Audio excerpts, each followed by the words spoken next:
tapi secara istilah juga perlu mendalam kita di dalam mengenalnya. Ada dua istilah yang kita pakai di dalam pembelajaran terpadu. Yang pertama ada integrated curriculum ataupun kita kenal dengan kurikulum terpadu. Yang kedua ada integrated yang terdiri dari beberapa hal. Ada 5 di sini Bapak Ibu. Yang pertama, kebanyakan masalah dan pengalaman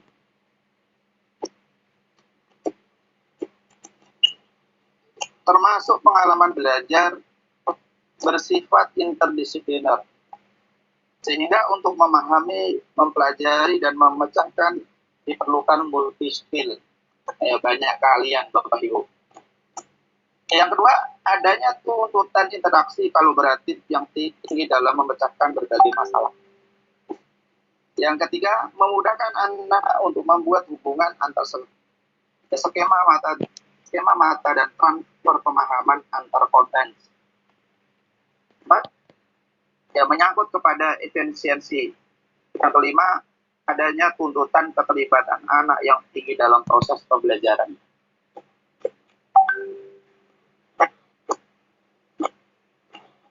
Bisa didengarkan Bapak Ibu yang saya sampaikan? Bu Raisa bisa jelas? Jelas, Pak. Bisa, Pak. Iya, jelas suaranya ya. Yang pertama harus terfokus pada modul Bapak Ibu, karena saya tampilkan di. Apa yang kecil? Kecil suaranya aku.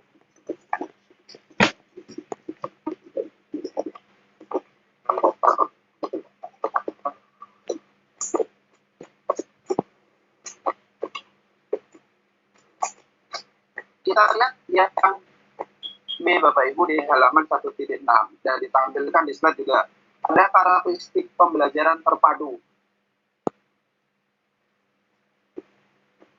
Di dalam tampilan karakteristik pembelajaran terpadu,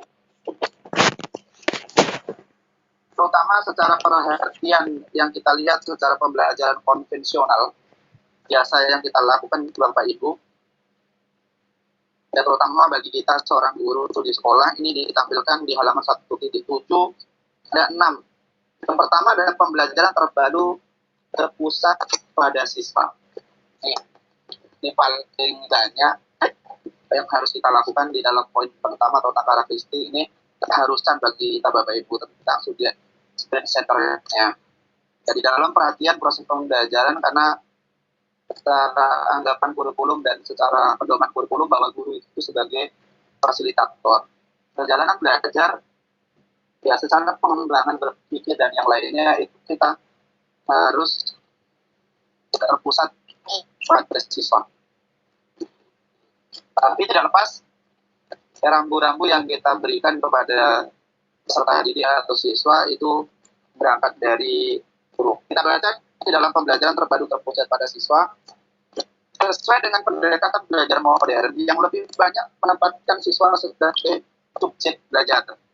Guru lebih banyak sebagai fasilitator, tadi yang saya sampaikan Bapak Ibu, yaitu memberikan kemudahan kepada siswa untuk melakukan aktivitas belajar. Sama-sama setuju Bapak Ibu ya dengan poin pertama. Yang kedua, pembelajaran terpadu dapat memberikan pengalaman langsung kepada siswa. Karena Bapak Ibu tentang memberikan pengalaman langsung. Pengalaman langsung ini siswa dihadapkan pada sesuatu yang nyata. Maknanya di sini diartikan kepada konkret sebagai dasar memahami hal-hal yang lebih abstrak. Ya, kita pahami Bapak Ibu, pembelajaran terpadu dapat memberikan pengalaman langsung pada siswa. Nah, siswa diharuskan secara aktivitas, terutama di dalam pembelajaran terpadu dan kita ikuti kepada model pembelajaran di dalamnya, ya begitu banyak Bapak Ibu. Kali ini menyangkut kepada problem solving misalnya. Maka itu kita gambarkan dalam proses pemecahan masalah, siswa ya ditugaskan untuk mencari permasalahan dan mampu salah satu ya menggambarkan ataupun mampu menuliskan tentang solusi permasalahan itu. Terutama permasalahan yang secara kaidah sesuai dengan usianya. Yang ketiga, dalam pembelajaran terpadu, ya dikatakan pembelajaran terpadu pemisahan antara mata pelajaran menjadi tidak begitu jelas. Kalau kita tampilkan di layar, pembelajaran terpadu pemisahan tidak begitu jelas. Kita baca di dalam dan kita pahami di dalamnya. Dalam pelaksanaan di kelas-kelas awal sekolah dasar, fokus pembelajaran diarahkan kepada pembahasan tema-tema yang paling dekat berkaitan dengan kehidupan siswa. Tadi salah satu, kalau kita contoh kepada model pembelajaran adalah problem solving ataupun pemecahan masalah, itu diberikan contoh yang sesuai dengan usianya. Ini ranah pendidikan adalah jenjang kelas bawah, kelas 1 sampai kelas 3, disesuaikan dengan ranah yang dihadapi kesehariannya, Bapak Ibu. Kalau kita contohkan aktivitas di kelas, aktivitas di lingkungan sekolah, ataupun aktivitas di kelas, maka sesuai, maka berangkat itu. Atau secara tema, misalnya kita contohkan tema lingkungan, maka ranah lingkungan ini kalau kita gambarkan dan pesan kompetensi yang diharapkan capaiannya adalah pemahaman kesadaran terhadap lingkungan, maka kita contohkan kepada kesadaran. Salah satu kita contohkan bencana apa yang sering dihadapkan pada diri kita, kesadaran kita di lingkungan kita.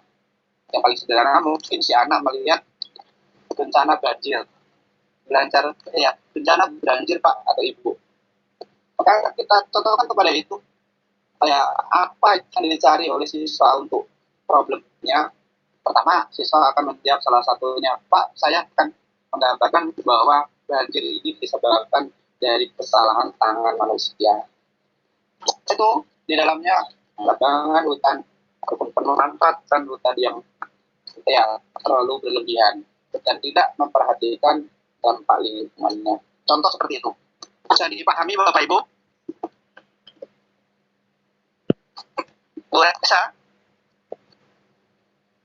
Iya, Pak. Masih bisa didengar suara saya? Masih, Pak, walaupun rusak-rusak, Pak. Masih. Ya, mudah-mudahan nanti dari gambar yang saya share nanti lah Bapak Ibu, rekamannya ada 10 menit nantinya kan. Mudah-mudahan bisa di situ. Yang selanjutnya yang pembelajaran terpadu menyajikan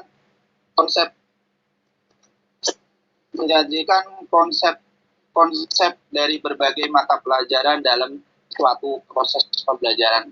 Jadi sesuai bahwa pembelajaran terpadu itu menggabungkan suatu proses pembelajaran yang begitu banyak, terutama untuk mata pelajaran. Maka kita lihat di sini, siswa dapat memahami konsep-konsep tersebut secara utuh. Hal ini diperlukan untuk membantu siswa dalam memecahkan masalah yang dihadapi dalam kehidupan sehari-hari. Persoalan kehidupan sehari-hari ini menyangkut kepada, kalau kita angkat di dalam mata pelajaran itu ada tema tertentu. Kelima, pembelajaran terpadu bersifat luas. Yang diartikan luas ini adalah fleksibel. Sebab guru dapat mengkaitkan bahan ajar dari suatu mata pelajaran dengan mata pelajaran yang lain, bahkan dengan kehidupan siswa dan keadaan lingkungan di mana sekolah siswa berada. Ini tadi yang bersifat luas atau fleksibel Bapak Ibu. Tema tadi kita contohkan kepada lingkungan, secara aspek lingkungan itu kan bisa kita kaitkan kepada mata pelajaran yang begitu luas. Ini berbicara kepada sosial. Misalnya kita contohkan kepada ilmu pengetahuan sosial. Secara tema memang di dalamnya begitu banyak Bapak Ibu. Secara aspek ilmu pengetahuan alamnya juga kita bisa hadapkan kepada tema lingkungan tadi. Secara keseharian tadi salah satu tentang kesadaran diri terhadap lingkungan. Ketika memanfaatkan lingkungan boleh bagi manusia, karena itu bagian dari anugerah yang perlu dimanfaatkan dengan cara yang baik. Pengambilan sumber daya alam, misalnya jenis pohon untuk bangunan, tapi harus ada keterbatasan. Karena secara pemanfaatan ketika alam itu diperlakukan baik oleh manusia, maka yang dengan percaya alam itu juga akan berdampak baik bagi manusia. Ketika perlakuan yang negatif kepada alam, maka alam juga kami percaya akan memberikan bencana yang besar, terutama salah satu ada banjir bandang dan banjir secara kita lihat di daerah Indonesia ini banyak ya dihadapkan pada bencana itu, apalagi di musim-musim ya penghujan. Yang keenam, hasil pembelajaran dapat dikembangkan sesuai minat dan kebutuhan siswa. Ini penting Bapak Ibu.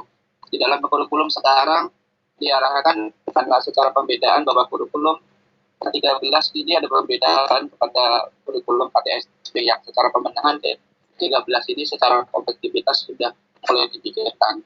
Kalau dulu analogi kurikulum itu membuat baju, ya membuat baju Bapak Ibu,